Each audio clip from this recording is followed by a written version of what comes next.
Hello, everyone. Welcome to a special edition of Good Morning, THEDAS! Oh my god. We're up to a great start. Look, I'm not a voice actor. I'm not a singer. It's obvious. I assume it. I like it. Let's move on. Thank god I have headphones on. Sorry about that.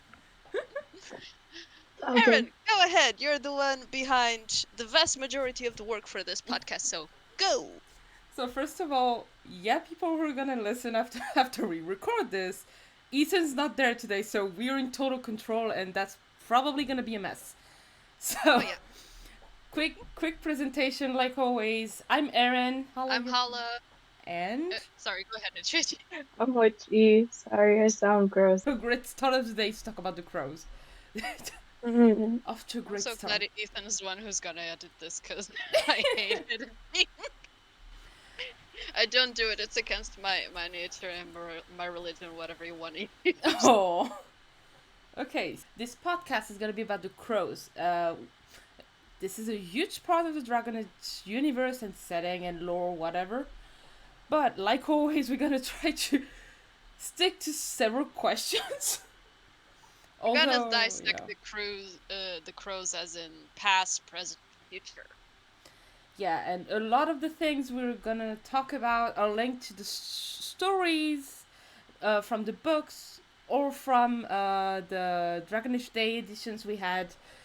So a lot of the stuff that we actually know and have as resources are not in game, really. Yep.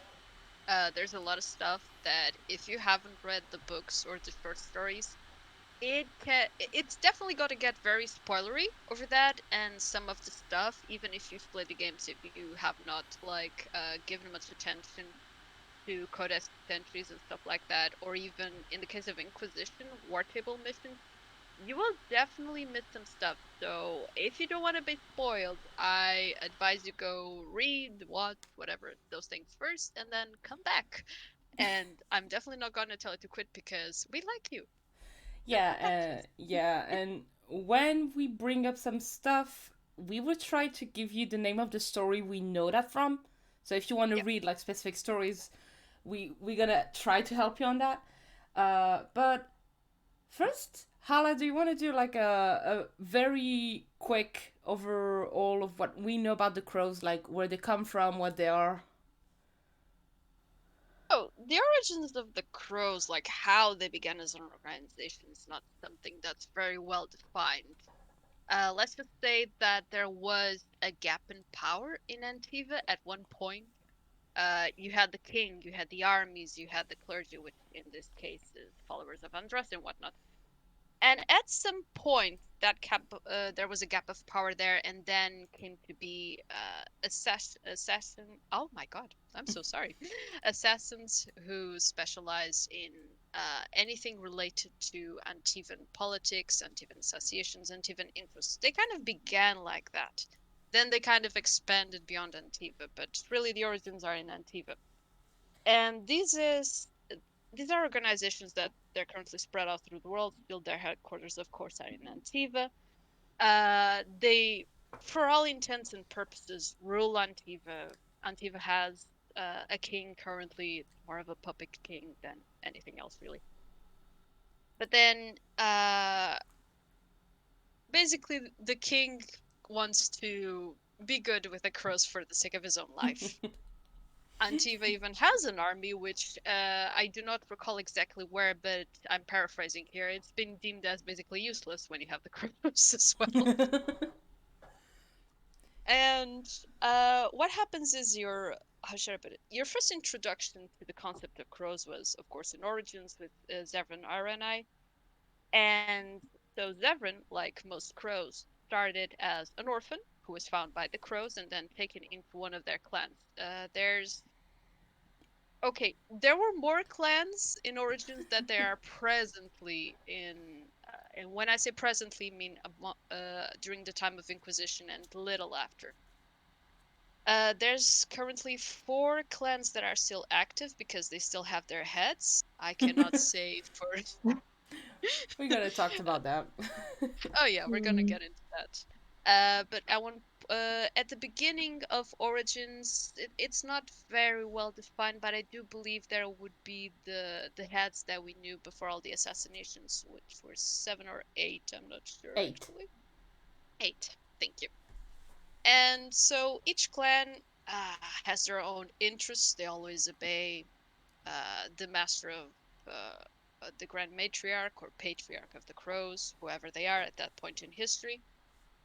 They first and foremost their loyalty and allegiance is the Crows, second to Antiva, and third to whomever their client is. They're an assassination guild, but they do have some few, if present, loyalties. So, of mains that you've had so far that you met very well were Zevran, as I mentioned before. And honestly, he's been throughout most of the Dragon Age games, except maybe for Awakening. I don't think he was around in Awakening. There might have been a Codex entry about him, but that was about it. And in Inquisition, there were definitely only Codex entries and War Table stuff. Otherwise, you haven't had much contact with the Crows until you get to the books, especially oh my god, I never remember the name The of Winter that one. Nights. The Winter Nights. Thank you so much. Internet, yeah. The Winter Nights has, I believe, three stories connecting to the crows, and they give you the biggest insight you've had so far into the workings of the organization itself, not just the individual. Mm-hmm. And there's one of the short stories that came out in the last Dragon Age day, at the time of this of the recording of this podcast. You had a short story called "The Wake," and oh my god, remind me of the author. I know it was a woman, but I keep forgetting her name. Did we have two? I just remember one about the crows. No, I said one. Did I say two? Sorry. No, it, You said two. Oh, yeah, sorry about that. there's only one short story, and we have mentions of them in the comics, but that's about it. Okay, so the feeling that you get very similarly, because we're gonna get deeper into it, is that currently the crows are in trouble. There's a lot of them disappearing, including heads of the clans. And the Kunari have something personal against the crows. It's not quite clear why. What's the angle? We're gonna kind of give our takes on this. But yeah, let's see what happens. Okay, Aaron, go. All right, so we're gonna start with the first question. And it's the only one that's not linked to technically what we have so far, because I kind of want to know what you think about that. So the first question is, do you think we will be able to play as a crow in Dragon Age 4? I say Witchy goes first on this one. God, I hope so. Um, with all the teasers that have been coming out, it would be kind of silly to not at least have a companion that's a crow. Mm-hmm. Um, Here. but I really hope we get to play a crow because I fucking love the concept. I always play a rogue character when I'm playing a Dragon Age game for the first time because I love the way that they're like set up in Dragon Age. So I am absolutely hoping that there is a crow because I want to play one so fucking bad. Like I think it would be so badass. I agree. Um, and with like okay, I'm heading into spoilers now, but like in Winter Nights, like a bunch of talents get fucking hacked. So like it would make sense that you're a crow character and like say like your like trial to become a Talon is like helping out trying to get rid of Mm. either like the Kunari or Solus in a way. Mm. So that's Interesting. that's that's my take. I think that would be very, very nice and I want to be a crow, god damn it. On this end, do you think that, for example, like, I'm curious about your answer on this. Do you think it's possible that Solus would recruit crows if they were elves? Mm. Yeah, I think so. I think it would be dumb if he didn't, since they have so Yeah. much power in Antiva.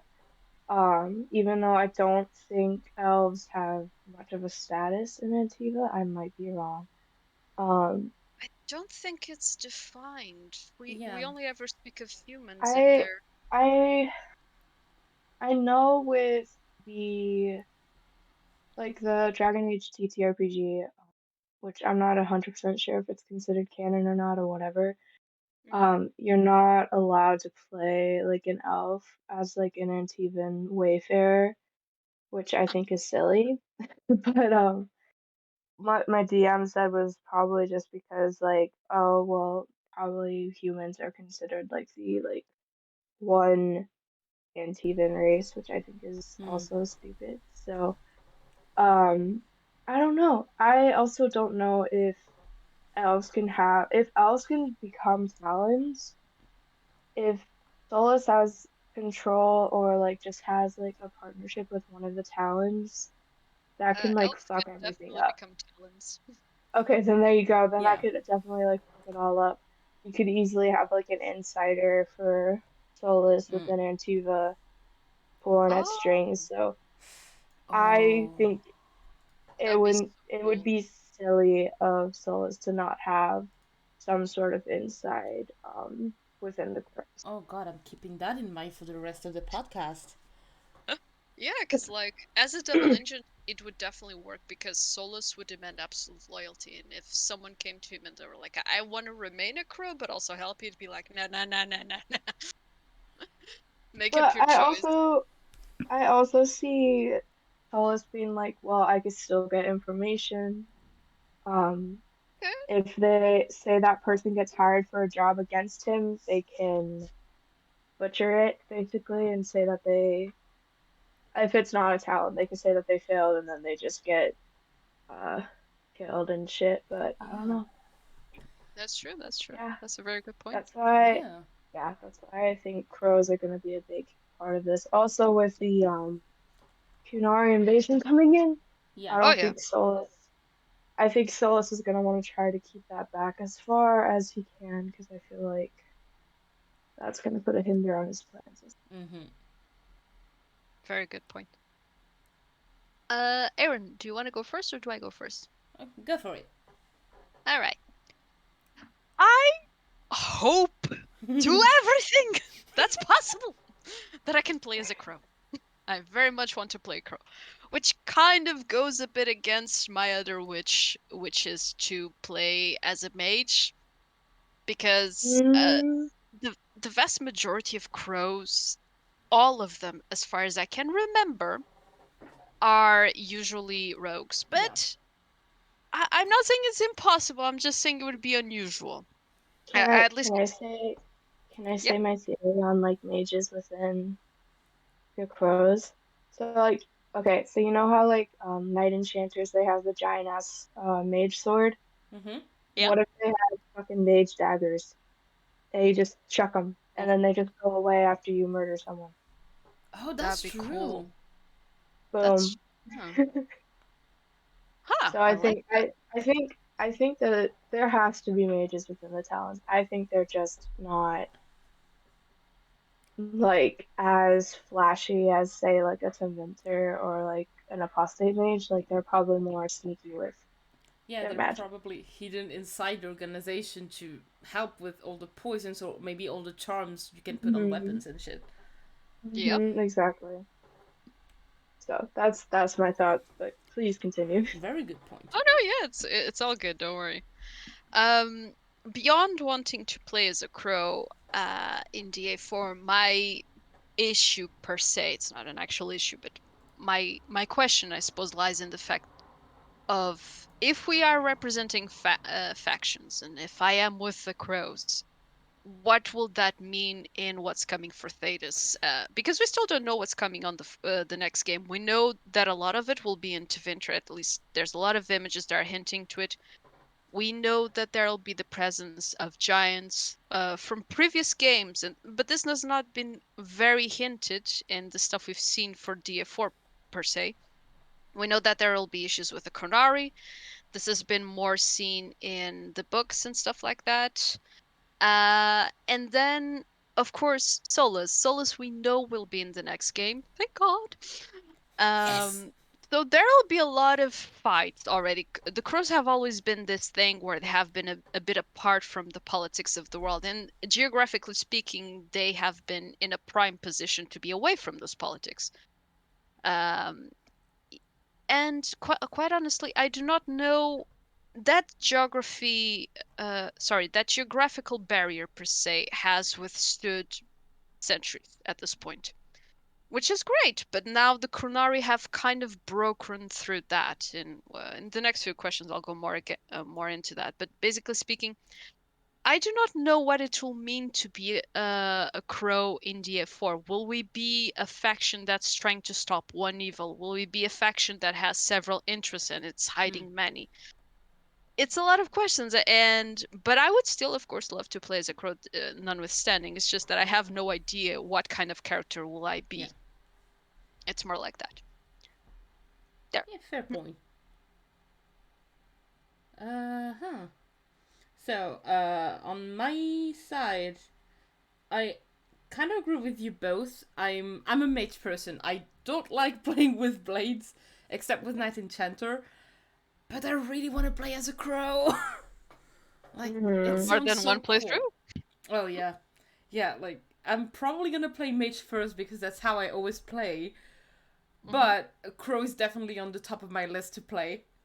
And as you said, it's pretty hinted that we're going through or towards factions. At least that's Mm-hmm. the feeling I get. With like Yes. we had two images, I think, of the crow lady. I'm like, I like you. We had like Companion, hello. yeah, and we had the weird one with one crow saying to a giant, "1 minute, please stop." Oh yeah. Hmm. Then this beautiful image with the crows taking down Tevinter people while they're carrying someone in a big chair. Like, I like this image a lot. And Yeah, of yeah. course, in the trailers, like a lot of hints about crows. So even if we don't play as one, as Molly said, we have to have a companion that's a crow. Like, that's not even a Yeah. question. That's a bare And minimum, I think. and I agree with you, Hala, on the point that there seems to be a lot going on in Dragon Age 4 so far. Because Mm-hmm. yes, we have the winter. I think from some of the images we had in the behind the scene, Yeah. probably Antiva and or Nevara, like, and or Hmm. maybe Rivain as well. Because I'm like, some Yes. cities I'm not entirely sure if it's Rivain or Antiva.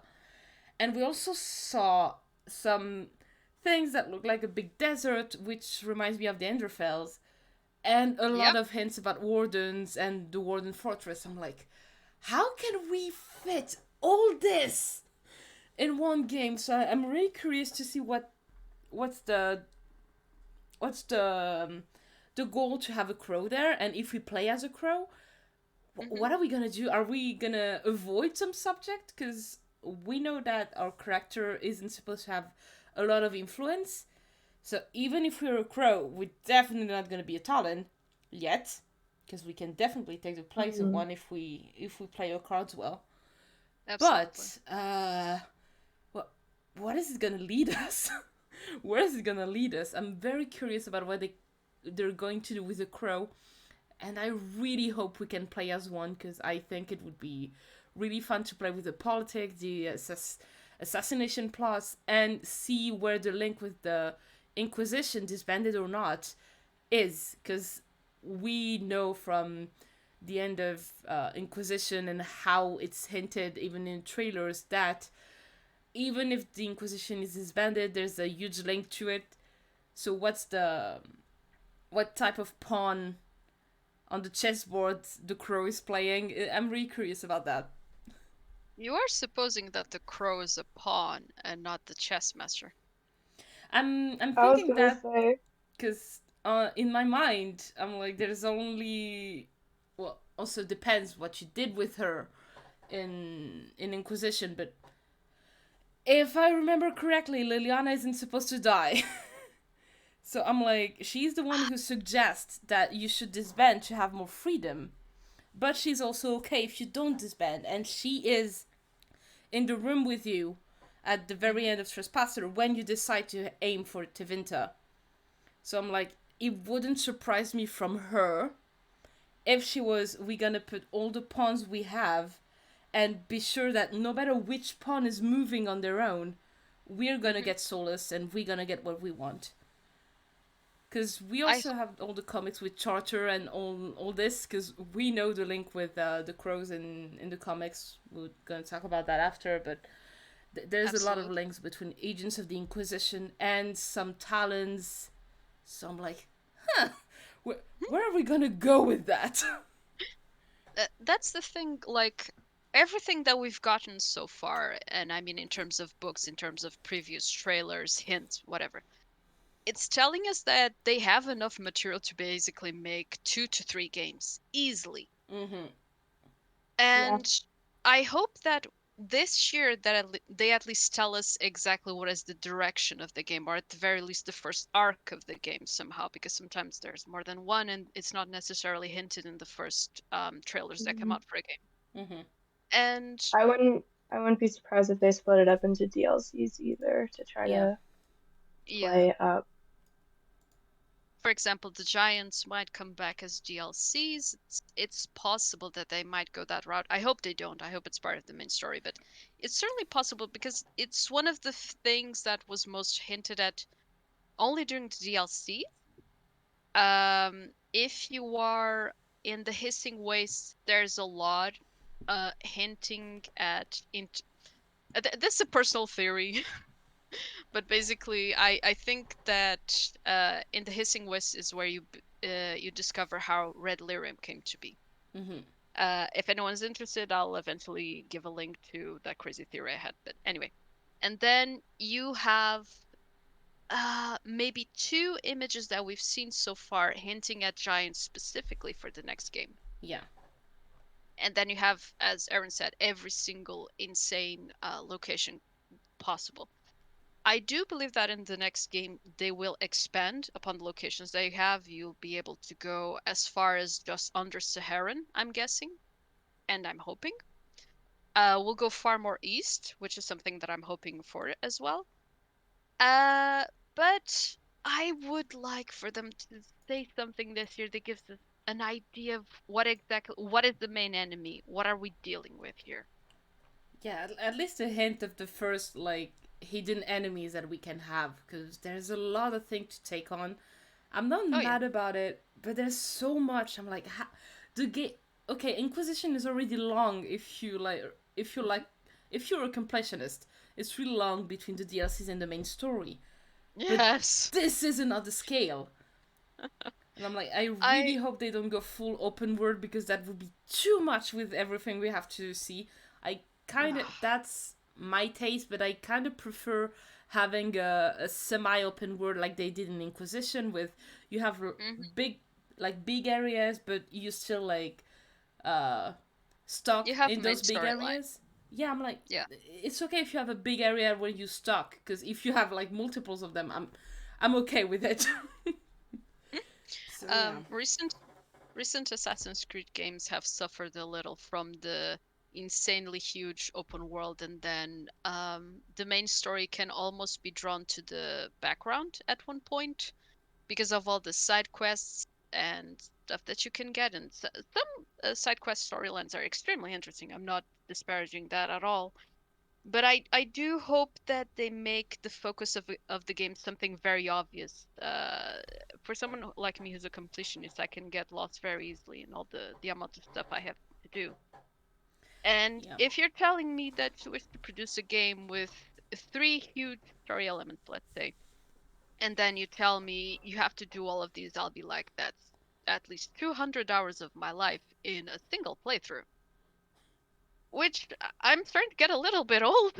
It's hard finding the time and playing for that many hours without getting a headache or a backache. It's getting hard in my age. But yeah, While I am excited, I do hope that they have someone in the writing team, in the development team, telling him, okay, stay focused. We need to get the gamers to not forget what is the main storyline. Mm-hmm. What are they aiming for at any given point? That's all. Yeah, I agree on that point because that's also the BioWare signature. Also, in my opinion, that the story is the heart of the whole thing. You have the main Yes. quest. You're gonna have the majority of information if you do the main quest, but the side quests are there for the people who like the lore and who are curious about what the specific mission can hide. Because there's a lot of that in Inquisition. And I'm like, okay, I thought this quest meant nothing, but when you read the codex entries, that's actually pretty helpful. I'm going to make a terrible confession, but I do not enjoy Inquisition's main storyline for the base game. Corypheus was interesting, but he could have been just like not a mini boss, but just like a midway game boss, in my opinion. Solus Mm. should have been end game instead of going into DLC. Mind you, I am absolutely aware of the time constraints and issues they had when they were trying to introduce Solus as a villain. I do know that. I'm not at all blaming the team. I'm not blaming Bioware at all. But I did not think that Coryphus should have had as much protagonism as he Mm-hmm. had. And what drove me into loving Inquisition was the companions and their stories and their missions, not really the defeat Corypheus thing Mm-hmm. itself, unfortunately.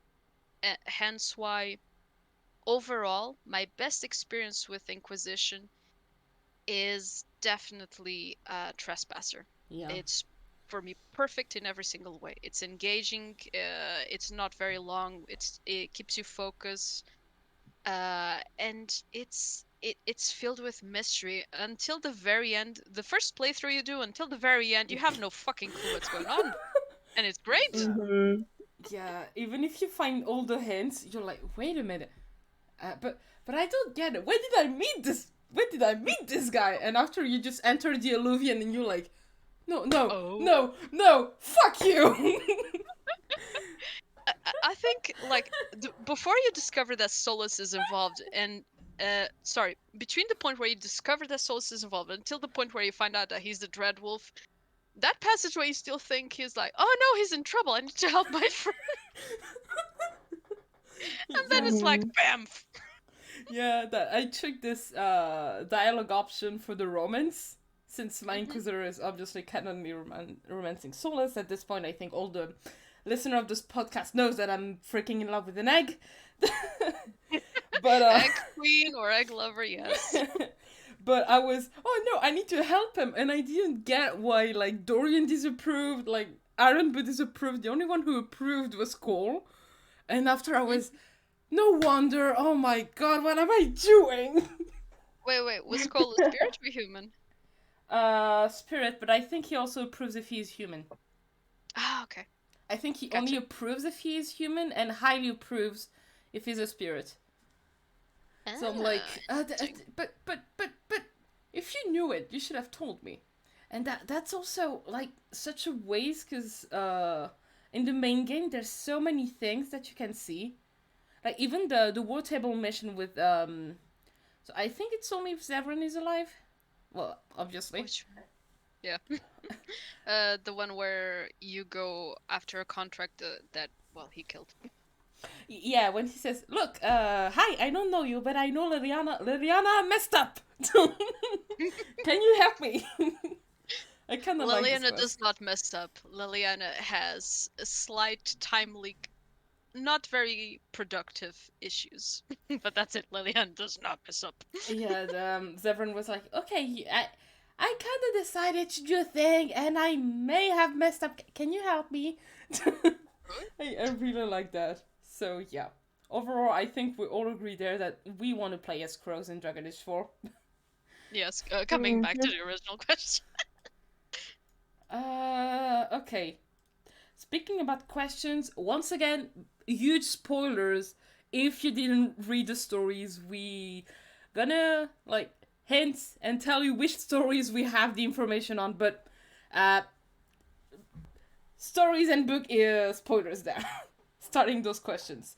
So, this one is, who do you think is behind the assassinations of the Talons? And yes, spoiler right away. Like, oh, who wants to begin on this one? Go, Molly, because I have too many opinions about this. I don't think just one person is behind it, to be Yeah. honest. I mean, there's one person into Venture Knights who wanted to kill a bunch of talents to try to become head talent, if I remember correctly. Mm-hmm. That was But I, the supposed motive, yes. yes, I don't think that's the real motive. I think that they were hired by somebody to go and murder off all the crows. Now, it could have been the Kunari trying to like lessen the like army control and like get a bunch of generals out of the Mm-hmm. way before they attack. It could have been the Antivan government being like, you know what, fuck this, we're over it. There should only be one ruler, which is very much like in like game thing to do. I feel like that's happened a lot in like Dragon Age history. And Yes. then it could have been, like I said, Solus, who paid them off to do it or like promised that they'd survive Mm-hmm. if the veil came down. Something like that, like some religious zealot would do. Um, yeah, there's a whole host of people it could have been. Like, it's really hard to say if it would only be like one person. And then, like, there, of course, there's people dying who weren't exactly mentioned in the books. Like, there's just crows disappearing. So, like, are they like disappearing by dying, or are they disappearing because they're joining another faction? Like, what? Exactly. Mm-hmm. Too many variables for this question, my dude. All we could do is like think about it, but Mm-hmm. yeah, I have no clue. And I think that's the fun of it is like, what the fuck is happening? Like, I think the crows are asking the same question, like, what the heck? yeah, Why honestly. now? But So, yeah, that yeah, go ahead. no, I was just saying that's my bit. My bad. Um, so for me, to answer this question, who do you think is behind their assassinations? I kind of need to ask, maybe the big question behind it Go. was, why go after the crows first? And If we look yeah. at it, okay, so here's the thing. Zevran Aranai, it's personal. He wants Mm-hmm. to end the crows. We get it. We know why. That's settled. That's personal. That's not big world war. This is personal. Um, but then all of a sudden the Kunari, after fighting for years again, I mean they're not really fighting. They don't consider it fighting against Winter. They're like, no, if we were fighting, they would have been destroyed by now. This is hinted by several characters throughout the series. Um, but then all of a sudden the Kunari just turned to the crows. I'm not saying the Kunari are the only ones here, but it's odd that supposing, as I mentioned before, that Antiva has no real government, the true governing body is actually the crows in the shadows. Which, okay, fine, everyone knows it's not that much in the shadows, but never mind. Um, why go after the crows first? Because that, for me, would mean that they're going specifically after Antiva for some reason. Is there something in Antiva, or is this just part of a plan where it starts in Antiva and it spreads out? And is it just a Kunari faction? Like, are they finally going to go through a true conquest of the rest of Thedas? Are they finally going to go south and actually mean it for once? That's why I'm. it's not so much for me the problem who is behind their assassinations as to why they're Why? doing it in the first place. Yep. That's what strikes me as very odd. It seems like it came out of nowhere. So many centuries the crows have ruled Antiva, the crows have killed, the crows have assassinated, government upon government. All of a sudden they're being killed like pigeons. You have half of the talents left in Inquisition that you had in Origins. And this happened in a matter of, Three oh god, less days? than a couple of years. Yeah. Not even that. Even like in 3 days, four of them were dead. Oh, and the story is Yeah. A Little Talents. Just putting that out there. It's Yeah, true. For all ugh. intents and purposes, they haven't done anything new. I mean, sure, they do a lot of bullshit. I'm not saying they have good reasons to do the things they do, mind you. Uh, but I don't think that the crows themselves would do anything that would uh, be motive for someone else to try to destroy Antiva or to conquer it. They would be careful about that, in spite of everything they do. They maintain enough fear in the hearts of the leaders of every other nation around them to the point where even if they do something slightly more out of place to them, they still won't attack. Which means that someone's finally had enough. The question is, are we talking about the people around them, or the Kunari, or even someone else? Hmm. That's my piece. That my big question is, like you said, why do crows and specifically why do talents? This is a huge step to go after the talents the way it happened in A Little Talents, because it was right under their noses and they got killed like amateurs. I'm sorry to say that, but they were amateurs. And you're They master got cocky assassins. because they thought they were safe.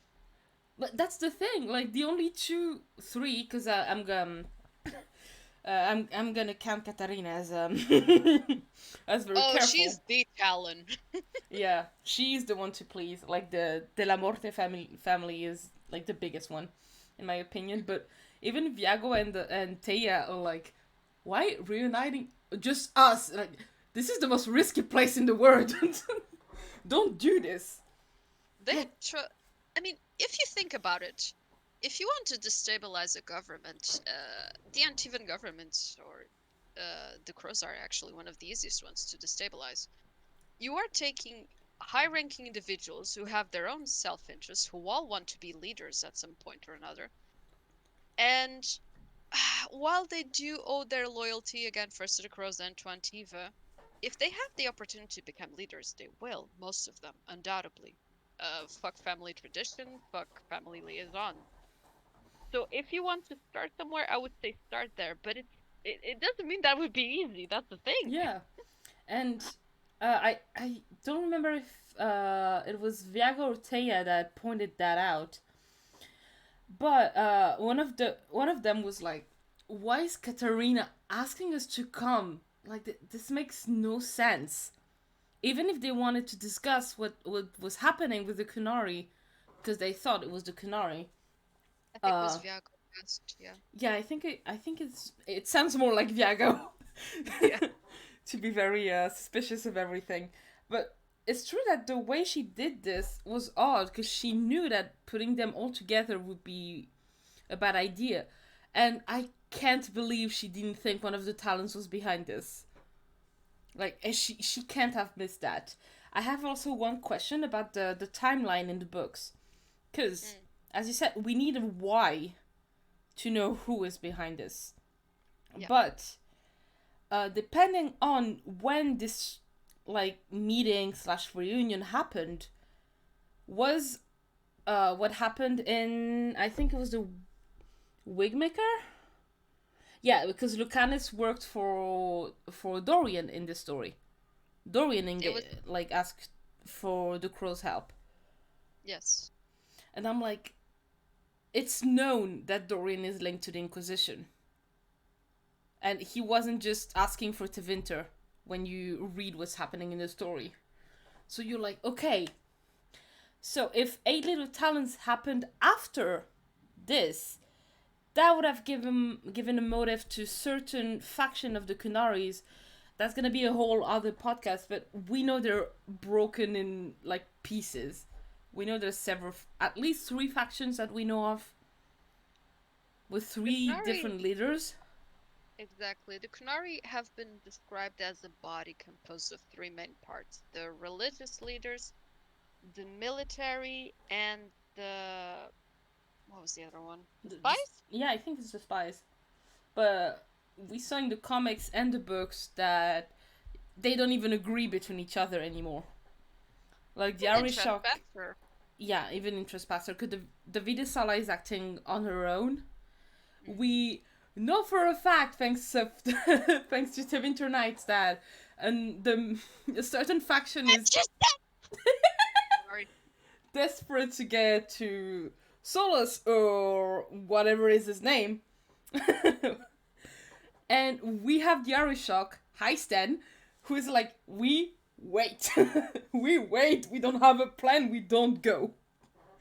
So I'm like, Precisely. if it's the Qunari, which faction is doing this? I don't think it's Vidasala or the Arishok, but that's... I'm pretty sure it's the other...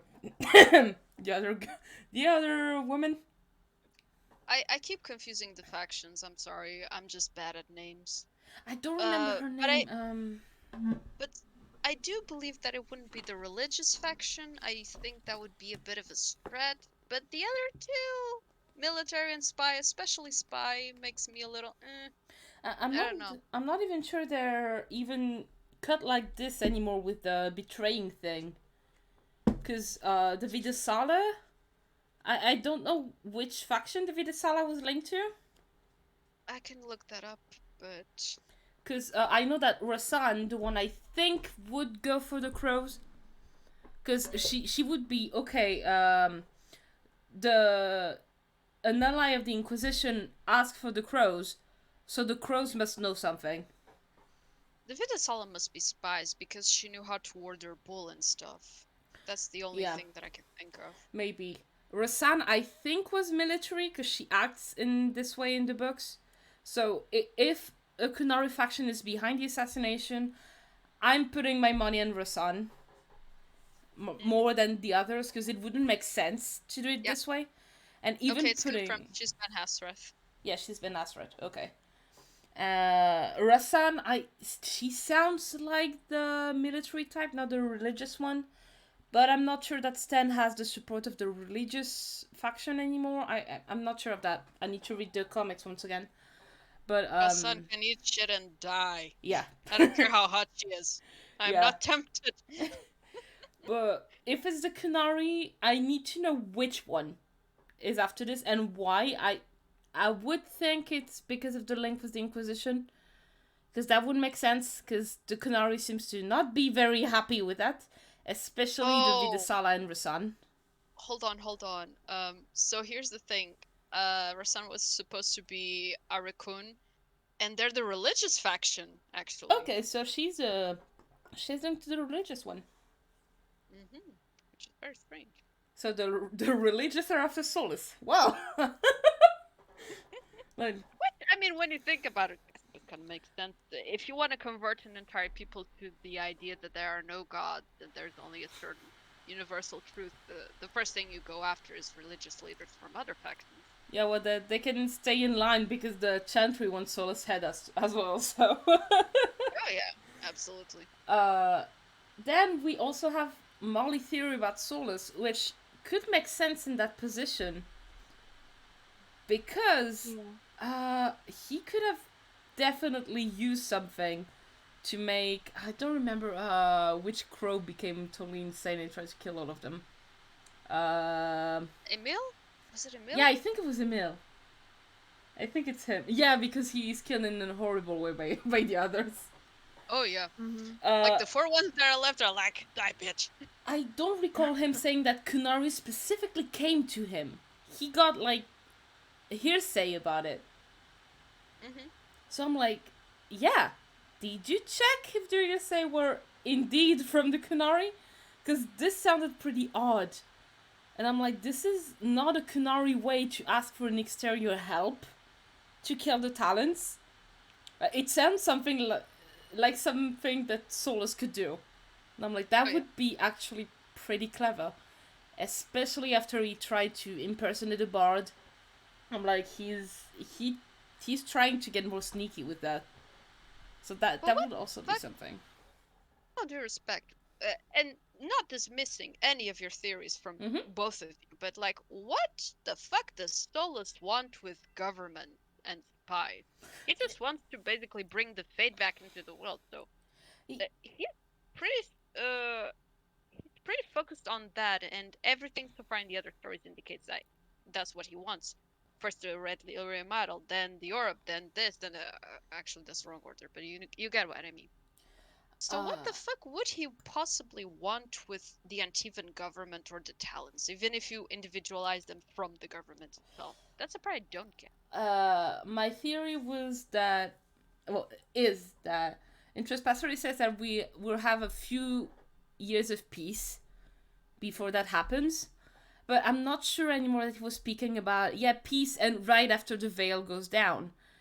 The best way to be able to do what he wants to do is to cause chaos. If the Antivan government thinks that the Kunari are after them, they're gonna go to war. The Kunari are already in the comics. We know that after Trespasser, they're at war with Tevinter because they're directly invading there. So if you Okay, also so have Antiva, you have a big mess. Like everybody's fighting each other. Then he can do what he wants. it's a diversion tactic. That Okay, that that's makes what sense. I think after reading the books, because I'm like, this sounds weird, but that would actually be the best way to go, and that would actually be the way the Evanuris were using. Use the war so we can do whatever we want.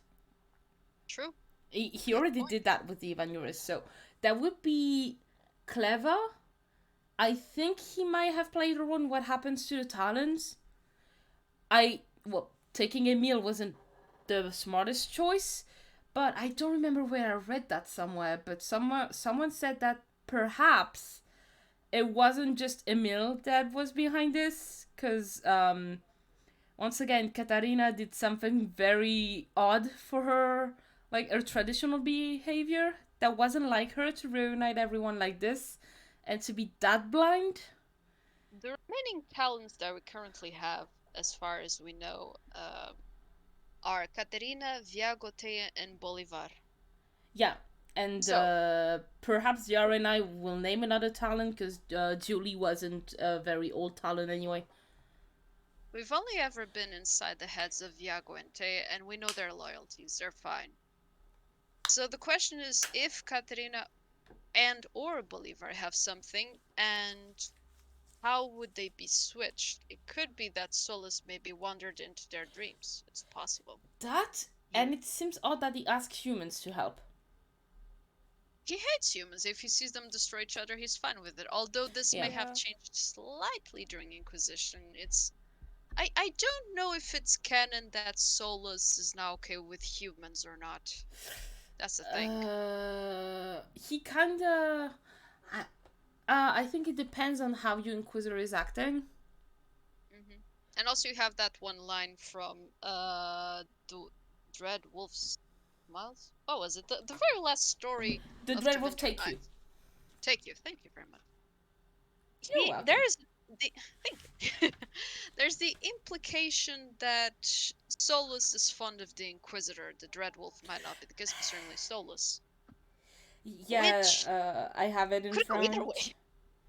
I am prideful, odd-headed, and foolish. I am doing what I must. When you report back to the Inquisitor, say that I'm sorry. It's not the Inquisition, it's specifically the Inquisitor. That's why I'm like, the canon might not be that he hates the Inquisitor. That well, not the canon, the default. Sorry, the not. What is canon is what you decide, but the default in the story seems to be like at least they're friends, at most they're lovers, and the callback is a little bit weird on that part too. But he might be behind this, or that's a big extent. The talents could be taken by Tevinter because we see that they fight what seems to be Venatories. or at least Yep. Tevinter people in one of the screenshots we had from the. No, I think it was just an artwork they published on Twitter, but it was True. definitely fighting Tevinter people, and we had like the symbol of the crows at the bottom of the image, and I'm like, this yells faction to me, but that means God. that the crows are in Tevinter. Or no, it seems to be Antiva because some people are cheering in the on the balconies, but the Venatories try to enter there and try to kill people, and the crows are like, not on my watch. So that's also weird. I'm like, what drove them into fighting the Venatories? So it seems to be we cannot have a real answer in my opinion on who is behind this, but I It could even be the Venatori, yeah. yeah, I prefer the theory of Solus because it seems too sneaky to be the Kunari, although the spies could do it. But I'm not sure the Ben Hathrats are the one behind this. I'm pretty sure that if someone had a motive to do it, it would be Rasan. So the religious people, which, not that I'm sure. never going to say anything else about Kunari spies since a certain someone during a very bad after a very bad decision in a playthrough called me boss. Well, sorry to disappoint. The default is that you never recruited Bull, so you're always gonna fight him. I would take that, I suppose. But yeah. Better to have never known than to have loved and got fucked over. Oh no. Oh yeah. All Like right, the. maybe next question. Hmm? But the next one Maybe is kind of linked to what we said. yeah. Because it's are the crows going against Tevinter or the Kunari? Yes. They, they're going for both. They're definitely going for both. Yeah.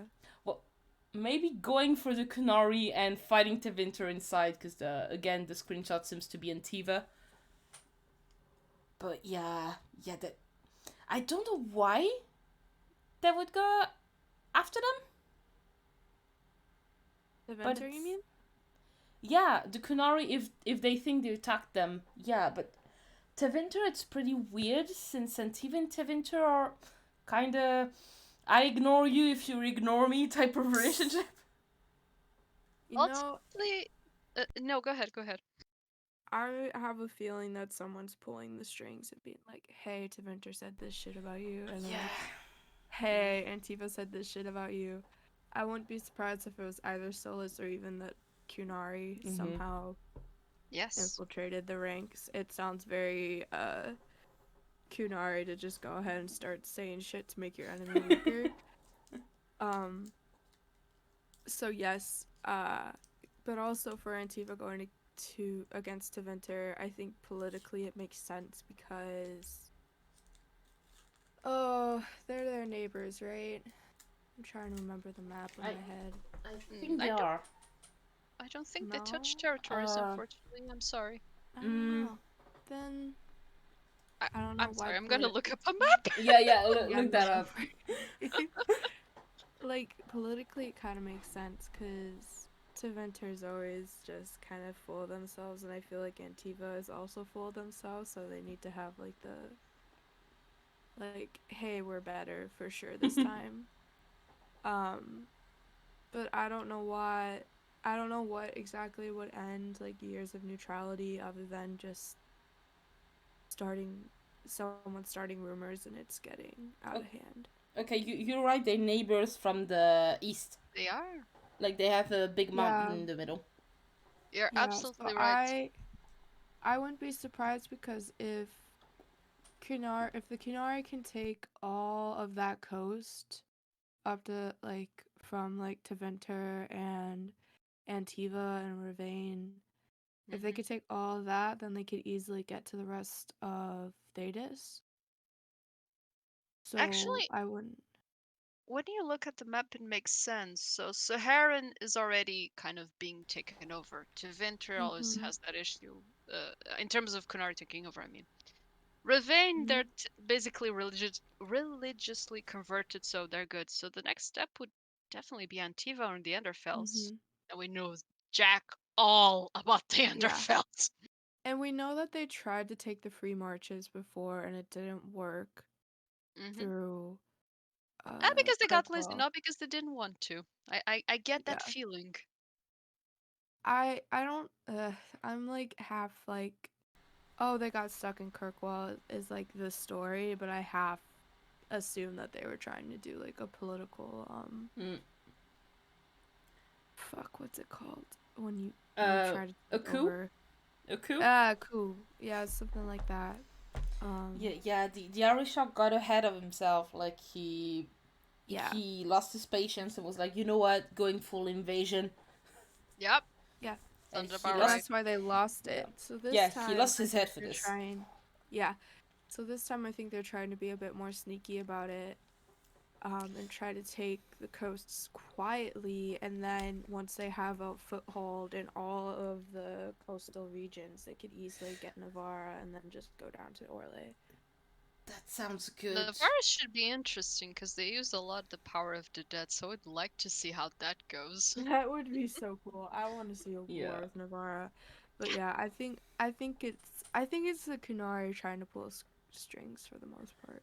Yeah, because when you look at the map of Thedas, the city that was taken in the comics, and that can be a whole podcast, like especially the last series of comics. But the city of Quintus was taken. I think it was the name of the city. And if I look at the map, is the nearest city near the Alathan forest that has half of it in Antiva.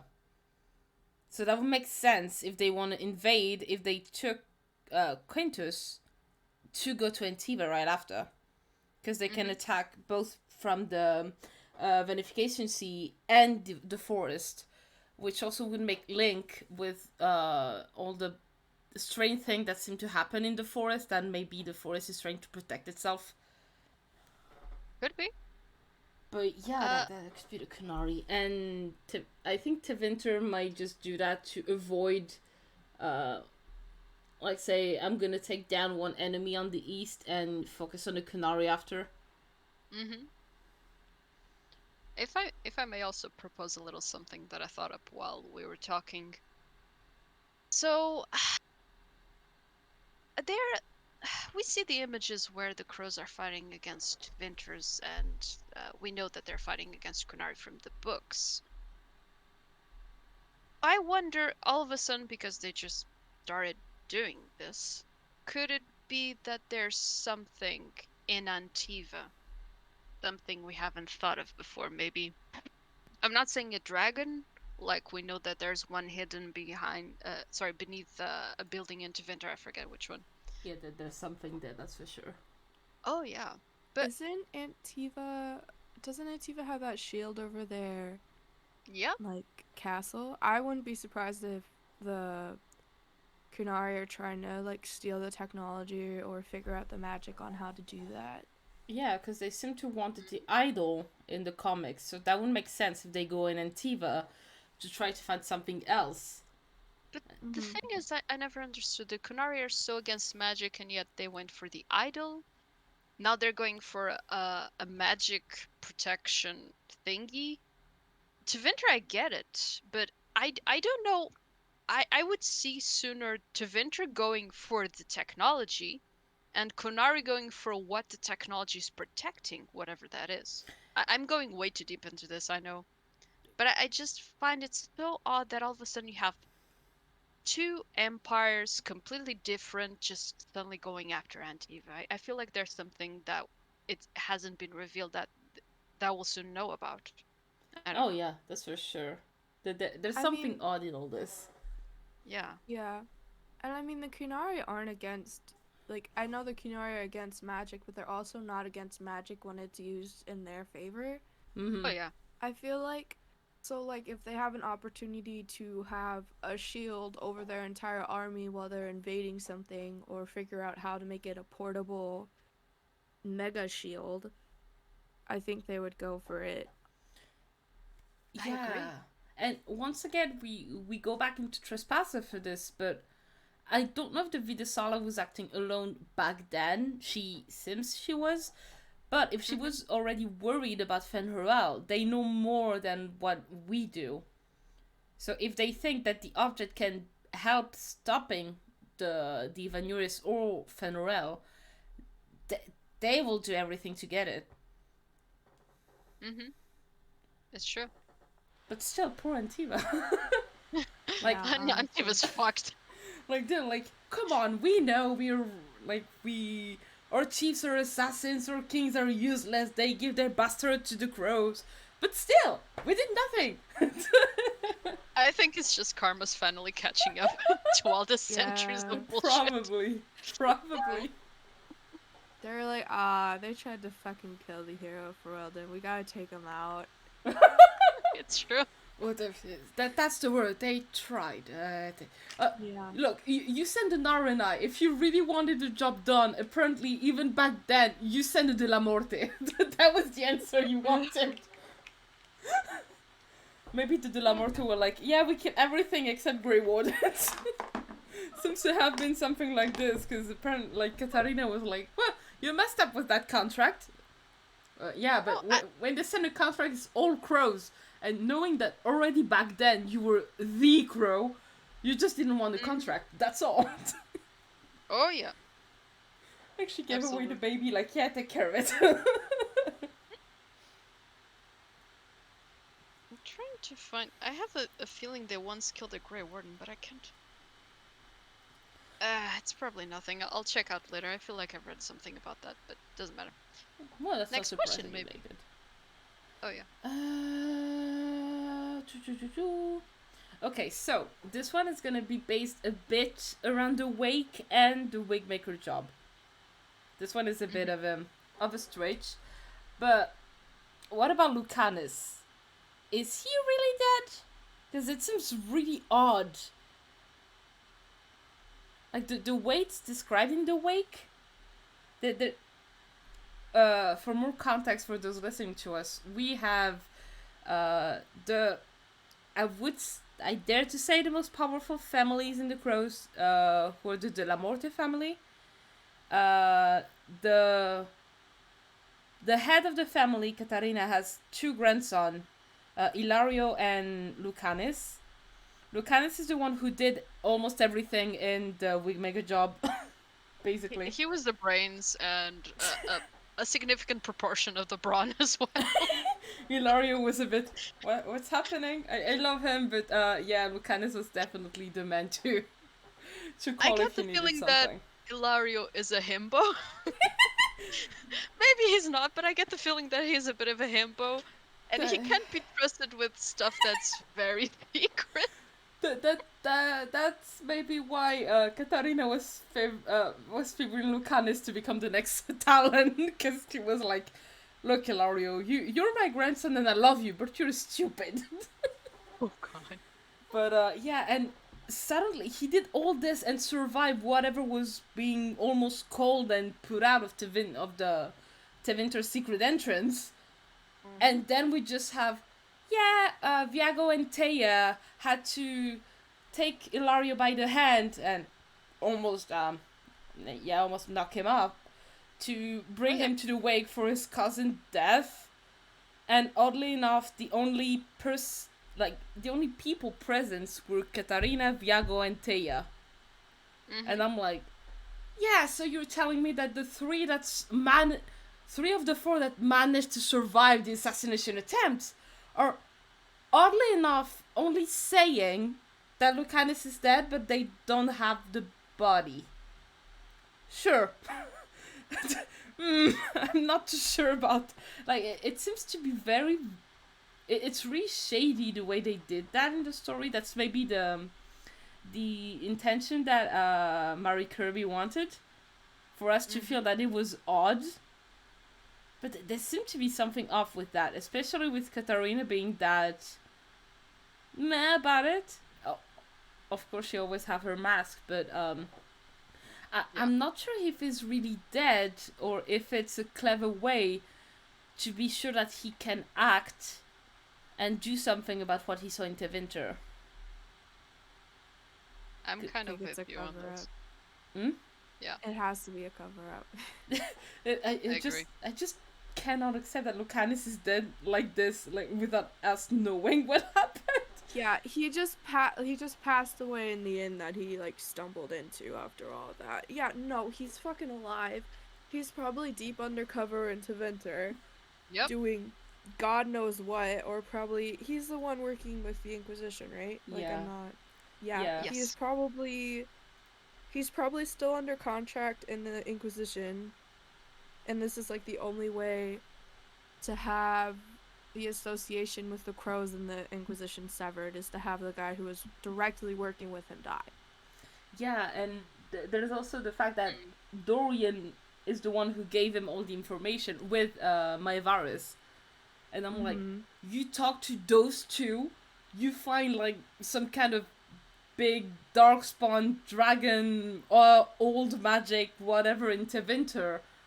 You obviously reported to them and to Katarina. And Lucanus didn't seem to want to let that one go, because he wanted to kill the Venatori. Best way to do that is to just disappear. It's just not informing Ilario with that would be, like he said, he cannot be trusted with a secret. So if everybody sees him being drunk to death and super sad about it, everybody's gonna believe it. You know, it works perfectly. Taya organized a wake. It was organized by her clan. And then you have the person who's the closest to Lucanus just weeping the shit out of his loss and truly believing that. It makes it very believable that he's dead. And yeah, Ilario, of all people, probably should not know that he's still alive, because it would be obvious. He wouldn't be mourning for one. I don't think he could fake it that well. Because again, the poor man is the bronze, but there's no brain there. I'm sorry. He tries, poor baby. But I think he's an assassin, but he's basically a sweetheart, not very smart. So they knew they had to, like, okay, everyone knows these two are always together, and if one dies, the other's just a wreck if they don't kill themselves, basically. So it does two things. It keeps Lucanus safe and makes everyone around who's spying or not believe that he's really gone. And I guess if Taya's there, Viago is gonna be there, but you have Taya, who is maybe the most caring of the crows. You have the grandmother that obviously is gonna be at the wake. Like, it's her favorite grandson. Of course, she was gonna be there. Yeah. You have, like you said, Ilario mourning. And you have the master poisoner. Like, even if you had a body, like a few drops of one of his magical vials, and Lucanus could appear dead to everyone. That's I'm like, what I was thinking too. Yeah, I'm like, yeah, that. That's too big for it to be believable. And if it is true, okay, BioWare, you have to give me an explanation of how one of the best assassins I saw, even above Zev, and I'm sorry to say that, I love you, Zev, but Lucanus is above you. Like, BioWare. Go ahead. Zev is probably like one of the like okay crows. Like, why would you send one of your best crows all the way down to Ferelden to try to kill a warden? Yeah, no, I wouldn't send a Talon for that. Like, he was set up to fail. Come on. So what you're telling me, BioWare, is that you made Lucanus, Juliet, and Ilario Romeo or something? Yes. Fuck yes, they did. Except there's no kissing because they're cousins and this ain't. Thank God. This ain't it. But I'm like, Lucanus seems like really appealing in the books. Even when they described him, I'm like, look, you know what? If it's a romance option, I'm not against it. Yeah. Like, I'm even wondering if it's not one of the crows we saw in few images we had, but I need to analyze them a little bit better. But I'm like, this cannot be the end of him. And doing a short story for a Dragon Age Day, telling us, yeah, it's the wake, but in the story, it ends on Viago just putting Ilario to sleep because he's too drunk and always crying. They're like, come on, you didn't even show us anything. You didn't tell us about the body. You just told us about, like, the casino of Thea's family. Like, just the plan of Viago dragging Ilario to put him into the carriage and bring him home. Like that. Come on, It's no. true. That has to be a cover up. I hope it is, because by word, please don't kill Lucanus, please. For once, I want to kill. Lucanus. Just If Lucanus wanna- and Katarina dies, they're screwed. Oh God, yeah. No, they are. They're fucked. Because I Oh, don't. yeah. They're, as far as we know, they still haven't elected or appointed new talents yet. Nope. Yeah, because Yeah. that's what tells the fact that only Thea, Viago, and Katarina seems to have been involved with the wake. Like, first, we're missing one that's still alive, and two, Katarina will probably ask the one she trusts. And she trusted Lucanus. Lucanus might have been aware, if he wasn't interventor at this moment, when he came back to Antiva, he obviously learned what happened. And from what I got from him in the stories, he seems to be too clever to say, okay, we're gonna act like in the light of everyone. Like, no, the best way is to be like what the Crows were at the very beginning, when it was just an assassin guild. Go sneaky. Stop being in the light, and let Katarina be in the light. Even if you want to kill her, she's gonna kill you first. Like, I don't want to know what's hidden in that cane. I'm pretty sure there's 1 or 2 daggers in that cane she has. Yeah.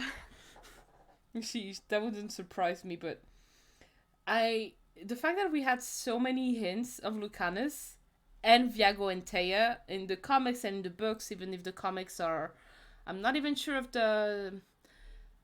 what's canon around in the comics. I think for those who are curious on Twitter, and Andaratea made a thread about what's canon, so go check that out, because that's very helpful if you want to know what kind of comics or what stories are canon. We should try to link it. Yeah, To definitely. In the description or something. There'll be a link. We'll try to find it. Yeah, I think I have it somewhere pinged. Just because I kind of like to see what's canon or not. And seeing all this, plus everything we had on Lucanus in the stories, I'm like, he seems important.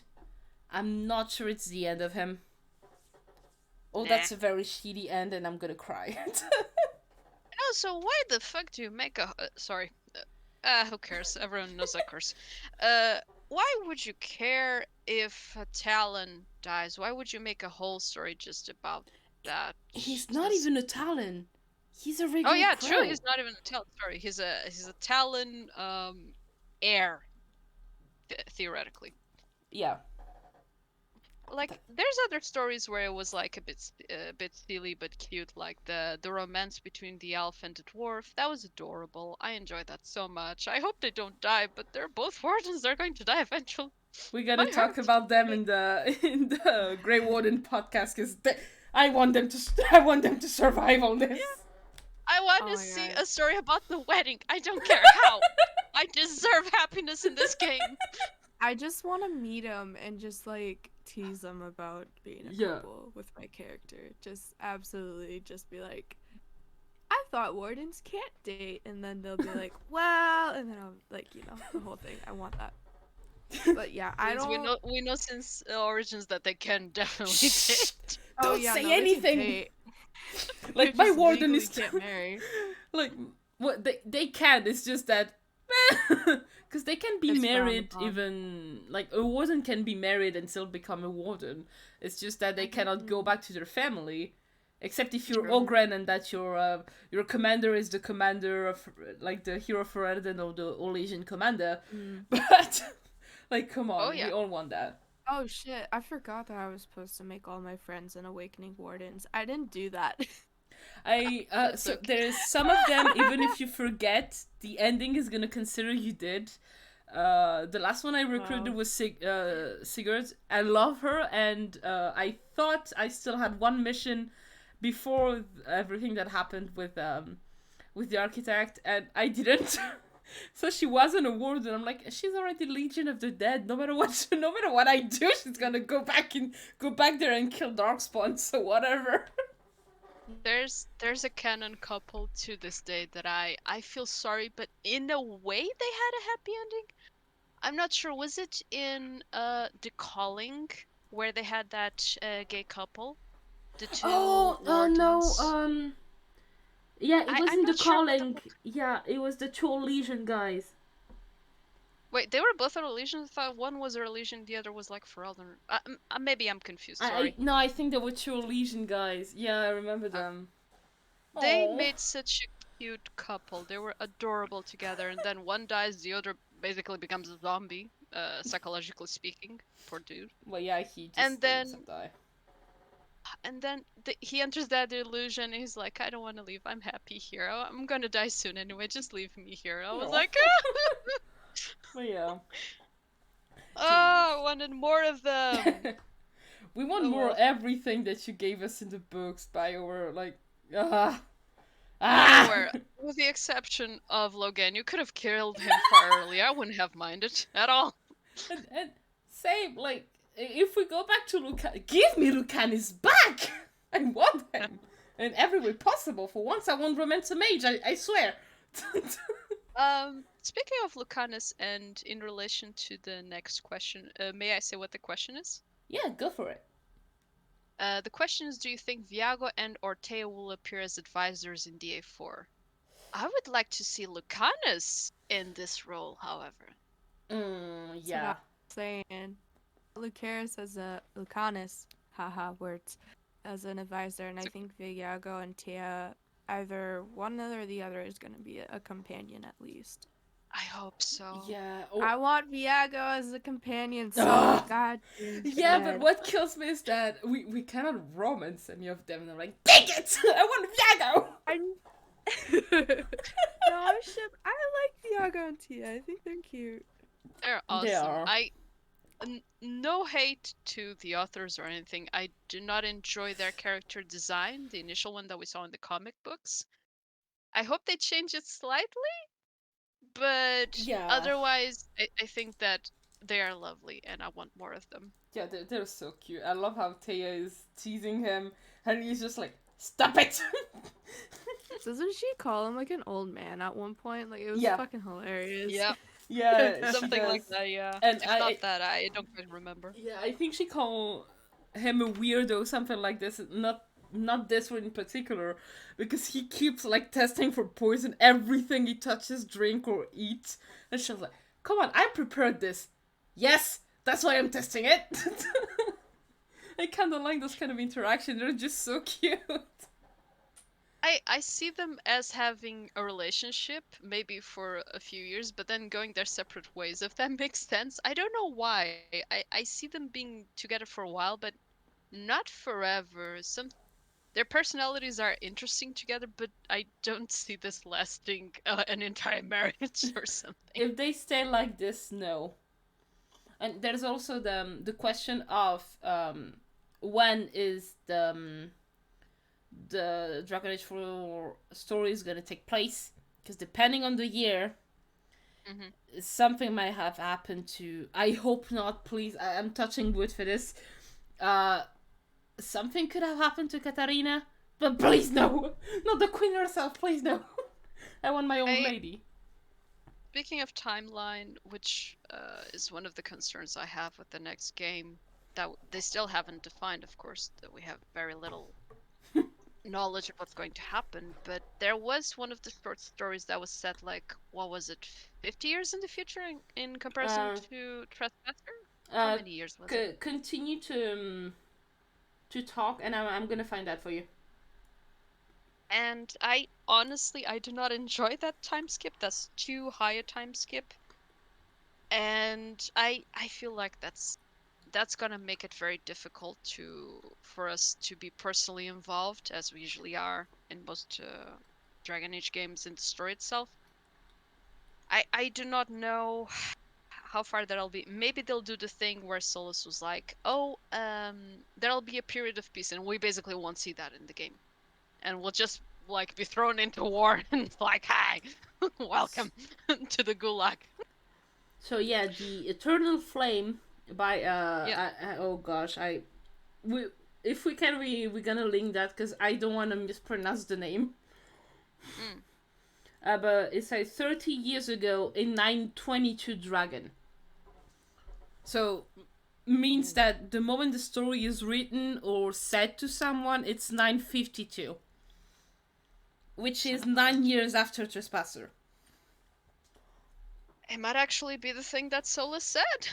That might have been that, yeah, but that means a lot of stuff for the crows and for everyone else. Like, if Alistair is still alive, he's dead. No matter what he is, he's dead. Because Warden. Your hero is dead. The hero for is supposedly dead at this period if the cure for the calling wasn't found, if it exists at all. So that implies a lot of things, especially with the current context of the podcast. Katarina is very old, and She won't be alive by then for sure. I don't know when those stories are taking place. I know the comics. So Dark Fortress is 3 years after Trespasser. It's Eirin, a few just years to after warn you, it. I know that you love Solus, but if my introduction to the game is 10 years later and then Solus saying welcome to the gulag, I will punch him in the face. Look, I'm still not sure. Solus wouldn't say this. That's what I'm gonna say. Solus wouldn't say this. I'm not sure even my Romance Inquisitor and even I would be nice to Fen. That's my problem. If it's 10 years later, it means that the Inquisition tried for 10 years, and the only way they found was to manipulate people, manipulate the crows, manipulate everyone to just have someone find him and just take over and say, hey, that's gonna be your job. You did the worst part of it. Now we're gonna take care of that. Because I feel that's what will happen, and that would be a mess. Oh, there's something we didn't think about, but this one is a super big stretch. Which is Because if you want Solus to move, you want chaos, right? Like if you want to see what Solus can do, you need to have he wants a diversion so he can like take over, find an orb, take the idol, which he already did. But we also have like the Inquisition taking a bit of magic, weird artifacts. I'm thinking about the necklace. I know. Yeah. Oh god, I don't want to say this, but that could also be a very good plan from the Inquisition to put a mess like this. No, I still maintain my theory that the reason why they took that artifact, by the way, everyone, we are referencing a story from Tevinter Nights, where the Inquisition... where basically the Inquisition managed to acquire a healing artifact. And that's all I'm gonna say. But anyway, the Inquisition gathered that, but I still maintain my theory that they did it because the Inquisitor is dying. Solus didn't actually heal the Inquisitor by cutting off their arm. He delayed the inevitable, which is exactly what he said. He said, I can save you at least for now. That's a theory I have. I think we talked about that with Molly as well. That it's what he said wasn't I'm gonna save you and so you can witness what I do. It's I'm gonna save you for now because no matter what we do, what happened with the orb is gonna kill you. But if I cut a bit of the disease, then you have more time to figure something out. And I feel it's like this, especially since this story, again, we're going to tease a lot of podcasts in this one, but we will have a big Inquisition one. Well, no, several Inquisition one, because that would be 6 hours. So yeah, I think a lot of the stories are going to be mentioned in this one. That included, but there's a lot of things to take in. Like I see we're almost 1.5 hours on the crows, only for what we know. I'm looking to the doc we have to see if we have anything we didn't mention. We're Tevin pretty much Soldier. set. Yeah, I think we hit everything. Yeah, basically, yeah. Oh no, there's one story we didn't mentioned, because this one is a bit off compared to the others. Lesef? Yeah, it's the An Old Crow's old trick. This assassin is amazing. I want this old woman in my team. She's awesome. So for a little bit of context, we have one story again in Tevinter Nights that tells you what an adventure about an old crow. We don't know which family / house she is from, although to be that skilled, I would say De La Morte, but I'm not gonna take my chance on that. She felt kind of weirdly rogue, even in the sense of her companion. It was weird. Yeah, she seems to be a bit like it's like a crow retired and decided to keep killing, but she's still doing contracts apparently. She's like, retirement doesn't suit me. I took it because of the money, but honestly, I need something to put the bones rattling once in a while. And I don't remember. Do we know which race she is? I'm pretty sure she's human. Her companion, however, was something interesting. He was half elf, half something. Can't remember what though. Yeah. Because you keep going all in, and I'll look this one up. Yeah. I don't know. The Lesef is very skilled and seems to go for some contracts with some weird mages most of the time. Like she kind of likes to torture them, from what I remember in the story. She kind of likes to have info, and she kind of like to ask more about her contract that she should ask, because that's not the way the crow works. Like, you kill someone, you don't ask for information before. Okay, I found it. So his name is Tainsley, the guy who's with her, and he's elf-blooded. Doesn't say how much exactly, but he was tall and wide enough, I guess, to be able to pretend to be a Canary successfully. Do we have the first Canary elf mix somewhere? Maybe? Could possibly, yeah. It's very much possible. Hey, we can have something. That would be nice for once. I thought the implication was one of the most was the most interesting thing of the story, honestly, because they don't directly say he's Kunari. They just say he's big enough to be one, and it's like, oh, interesting. Yeah, and but I don't think that the story itself was very I don't think it contributed a lot to the lore, honestly. Yeah, it's just you can just see that some crows are already a bit rogue, because Lesef was doing that for a Dalish clan, if I remember correctly. And I'm like, yeah, she was not ordered by anyone to take that contract. She just literally got approached by them directly, which is unusual. Yeah, that's why it was a bit odd, and also the way she scared the Magister.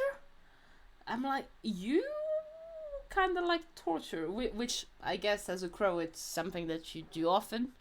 I still think she was a crow. I don't know where she comes from. She might be an old talent that was quote unquote dead to the crows, and someone else took over. That's also possible. That she sounds too skilled to have been just a regular assassin.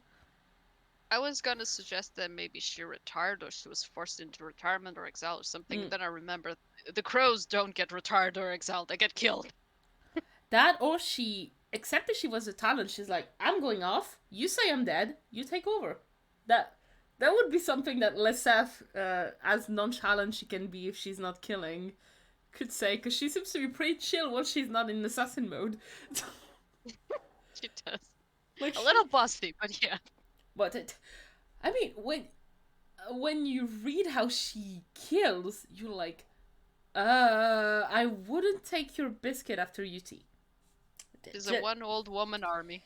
Oh yeah, that's what was the most impressive about her. But I'm like, okay, she's a nice one. It's just to show off a bit how the crows can kill, I guess. It was Oh more yeah. to show us what even look what an old very skilled crow can do. Now imagine what the talent can do. True. I think it was after 8 Little Talents. No, it was after before. I don't remember in the order of the book, but it was more of a show Maybe off. after. No, it was before. I think Yeah, I think it was before. Okay. Yeah, because I think 8 Little Talents is one of the last ones, but it was just to Yeah. show off a bit. If she's involved in Dragon Age 4, run. Just your best interest is if she's on your side, because I think I would hate a fight with that kind of assassin. I just ask for the poison and just kill myself. There's no point in trying to fight her. There would be too much pain involved. I'm out. So it would be Viago. Can I have a vial or something? I will die. No problem. It's okay. I don't mind suffering for a few seconds instead of facing the old woman. I know my odds. Yeah. Look, I know I have a lot of companions and shit, but yeah, I know.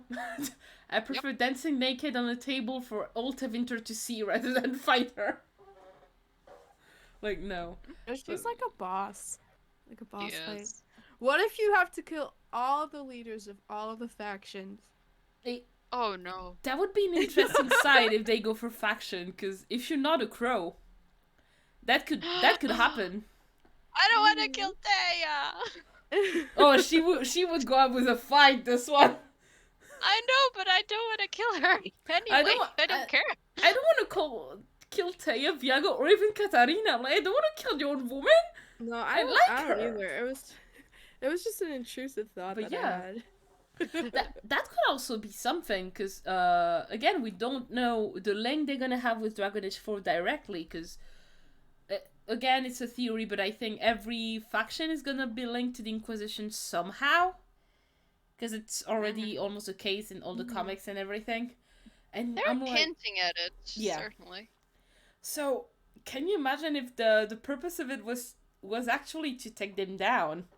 Like, to be, if there's chaos with free rogue crows, then it's chaos everywhere and it's perfect. And that would be, oh gosh, I don't want to see the Inquisition becoming quote unquote a villain just because they want to save something, so they have to get their hands even more dirty than they already are. Last case scenario that I just thought up: what if, by the time the game is set, Katerina is dead. Lucanus is already on the run, if that's the theory we trust the most. And whatever remaining crows, which include Talons, Thea and Viago, what if they're also on the run and the current leadership of the crows is not really loyal to the crows or Antivan? No, that's far possible. I think that's why it's... That might have been the objective of killing some Talons, because they, in the story 8 Little Talents, some... Like, they didn't try to kill Katarina, for example. Like, Katarina was the only... I think Viago wasn't targeted. Thea was, but not Viago. So I'm like, they kind of took them in the order of, like, dangerosity. Like, I'm gonna take the puppy first, take down the puppy first, and go up. Then why did no one go after Ilario? Because Ilario is an Italian. That's true, sorry. And no, I'm you're like, right, sorry. And again, depending on the timeline, maybe they weren't even there. Because maybe during the meeting, knowing Katarina, she would have wanted for her 2 grandsons to be away. So then that might have been when they were sent to Tevinter. Also.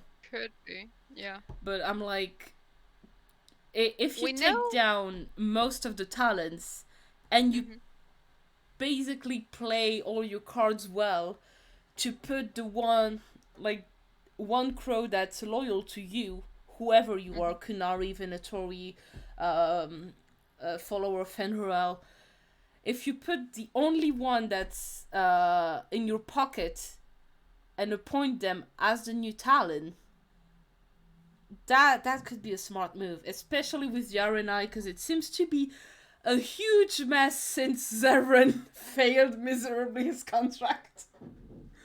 It seems to be a fake, because even if he was romanced and the warden's dead, which is the worst scenario you can have for him, he gets back in the crows, he gets some ranks.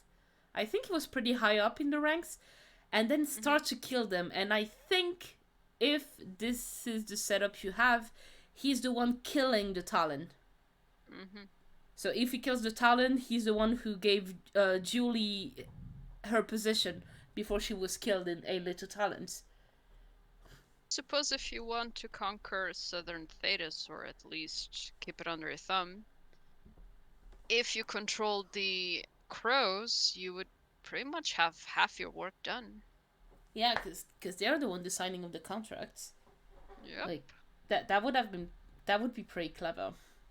Take down the crows to put like your followers into this position, which doesn't reassure me on the state of THEDAS. Jesus. Might be why the crows are an actual faction the next game, if it's true the faction thing, if we're still going for that. And again, if it's that far in the future, which to me, it sounds weird that they put 30 years earlier in 922 if the current year is in 52. Like, it's a very odd thing. Or some people said maybe they thought it would like lead to 42. I'm like, no. The comics are already 3 years after, if I'm not mistaken. It's 2 or 3 years after Trespasser. Like what happened in Dark Fortress, I think it's that. So I'm like, if we already have 3 years after, it's in... Trespasser was in 43? Yeah, something like this. And 43, a very beginning of 44, but I think it's 43, if I remember correctly. Then it cannot be 42, so it's definitely gonna be 52. And it's a long time. Although it's a quick way to get rid of characters that cannot be back because of how the game they appeared in was made. Yes, I'm hitting at the freaking hero for Elden that's probably gonna have to die. Hey, no. Give us something! Jeez, we need something this year, 2022. Come on! Summer Game Fest is June 6th. I remind you all, Summer Game Fest is June 6th. Yes. Are they in? Do we have confirmation that Bioware is in? No confirmation yet, but I wouldn't be surprised if EA wasn't in it. I'd be surprised if EA wasn't involved. Let's say that. If I only gonna get fifth, I'm gonna pitch a fit. And look, they said we're gonna have something this year, knowing that we won't have the winter conventions for games, which makes me really sad. What am I gonna watch this winter? The pandemic has basically accelerated what was likely to happen. That big game conventions are going to start becoming company conventions or publisher conventions, whichever. Yeah, but or fully online. We know we had confirmation that we're gonna have something this year, and please give us something that will answer some of the question we have about the game, especially right now, or I'm gonna call the crow to find out. Can I please at least have a title? Just a title. I'd be happy with a title. Maybe a release date, maybe a release year, or like season. I would love that. I think I read somewhere that, mind you, this is not official. This is supposedly something they got from an indirect source. That the release would be next year, third quarter, I think, something like that. Which almost make me sad, because I kind of prefer, if it's the end of 2023, I kind of want them to wait until January 2024. Because that would be the like 10 years after Inquisition. Like, just wait one more month and we're gonna have the good year. Like, at this point, I can cry for 1 month. That's fine. Give me 2024. That would be so fun. I saw a tweet by one of the like directors. I forget her name. She's awesome though. And she was saying like she's been playing through it like every day and like thank you for your patience and stuff like that. So I think they are nearing like the not like the end of development, but like they're getting close. So I wouldn't be surprised if it's a 2023 release. Yeah, thank you, Uh, Corinne, for this. Because Corinne is you mean amazing. I love her. isn't she the one that came very recently Yeah. into the? Mm-hmm. Okay, yeah. Yeah, it's I Corinne. know who she is, but I can't remember. I'm so sorry, everyone. I'm shit with names for No, everyone me listening. too. I know her Me too. name. I know her first name. I cannot pronounce her last name because I'm terrible at it. I'm blaming my Nothing. Eurasian side for this, definitely. But yeah, What? Corinne is amazing. Green, yes. Thank you. She's amazing. I really love what she tweets. I really love her energy, and I'm pretty happy she's like in the project. And since I don't think we did a podcast since then, Hmm. the new it's a bit out of context, but the new team really reassures me. Except John Yeah. Hepler, because I'm scared. John Epler is he seems nice, and then you read his stories and you're like, oh god. We're Like, all gonna cry. We're yeah, gonna Yep. sob. By the yeah, I way, Corinne, her last name, I'm sorry, I'm Portuguese, so for me it could be either Bush or Busque. I'm not sure which pronunciation is the correct one because I've never heard yeah, this name out loud. yeah. I never said it out loud either. That's why I'm like, I don't want to butcher it. But yeah, she as a game director, she seems to rake it. From what we see, I'm like she's very involved in it. I really love what she says about the game. She's teasing us a lot that we're gonna have something. I I, I feel like it's pretty soon, so maybe this summer festival, maybe, please. That'd be so nice. That'd mean, be it'd Please be do amazing. it. halfway. It's halfway through the year at that point Yeah, already. So and I mean, the last time they had an announcement, it was at Summerfest, I believe.